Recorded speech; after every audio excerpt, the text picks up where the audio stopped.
Hello class. And hello, good evening, Professor.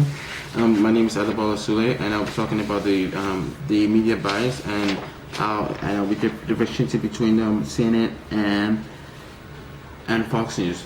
And I'll be the channel that I'll be picking as my favorite out of everything else would be what you call it would be CNN, and the one that I'll be picking as a list would be Fox News because of the bias.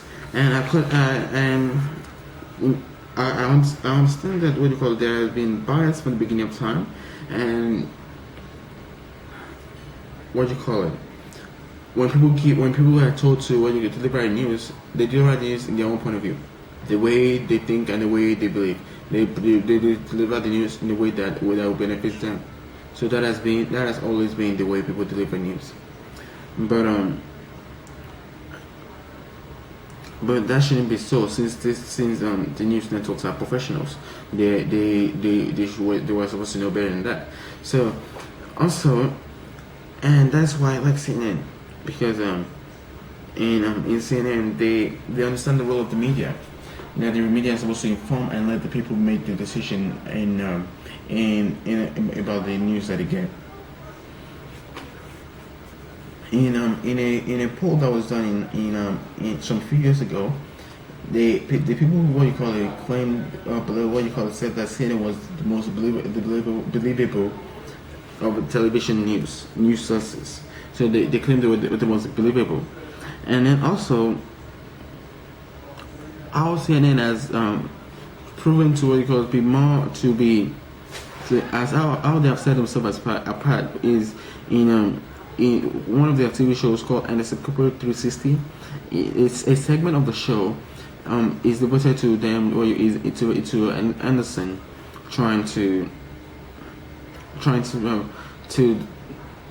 to what you call it to show the politicians that are lying about things.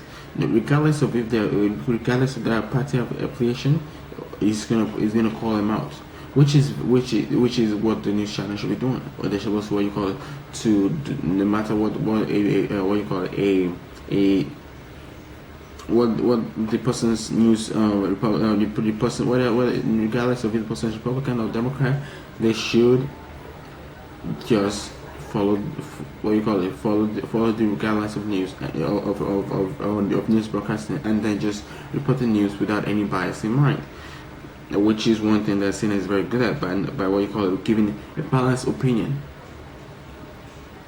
They give the same equal amount of airtime, they give another the same equal amount of airtime.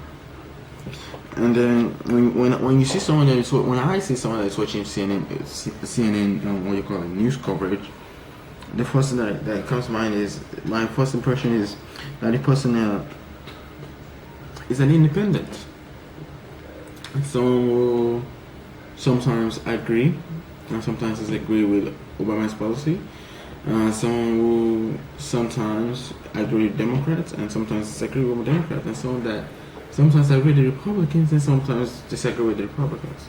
So that's it. That's what I believe that's what I see of the person. And then I see the person as someone that just wants to know the full story and nothing else. They just want to know the what you call it, the issue that is going on in the news without being lied to, without being showed one side of the story. And then on the other hand, there's Fox News. The channel says that they are fair and balanced, but apparently that they don't prove to be so, because a lot of their news coverage only fosters the development of Republican agendas. They talk a lot about Republican agenda, and then you can see this is very evident in because the founder of Fox News was a Republican operative in Washington.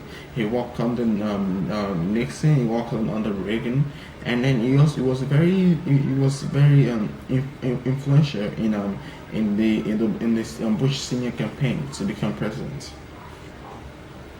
And then a lot of their hosts, how you call it, are Republicans, are conservative colonists.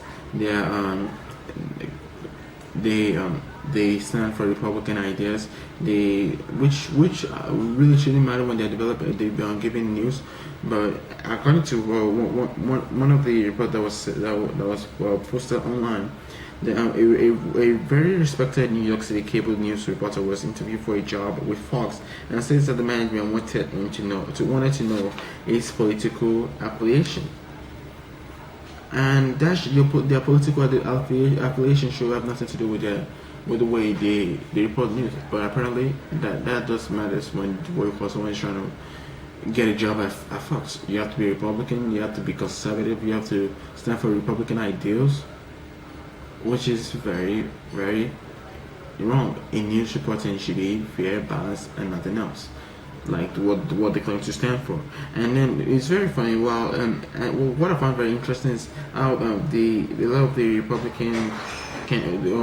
prominent Republican candidate for presidency, they work with Fox. They work with Fox. They are part of their they are part of their political contributors. They all work with Fox. So that shows that the majority of everything they're going to be presenting in their news is going to be to what you call it. It's going to be Republican agendas. And then as an example of the way they what you call it, bring out Republican agendas is with the when the protests in Libya, when the Republicans call for a no-fly zone when violence increased by Gaddafi, and Obama responded by giving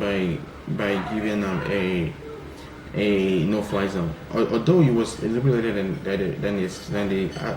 when they asked for it.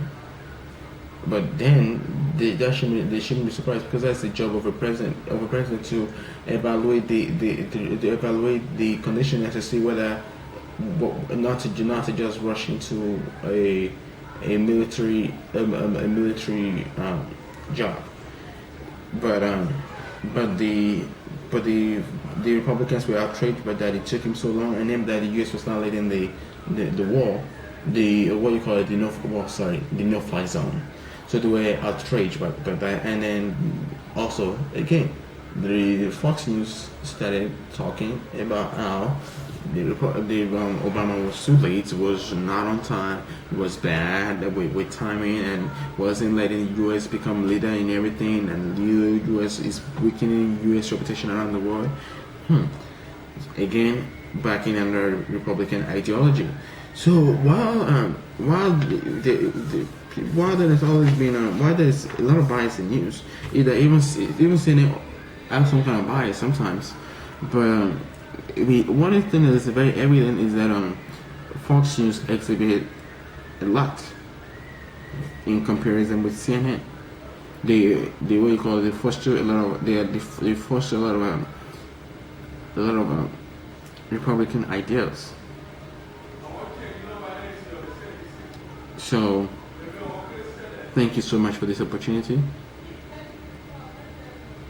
and thank you for being such a wonderful teacher. Again, my name is Adebola Sili. Thank you very much. Bye.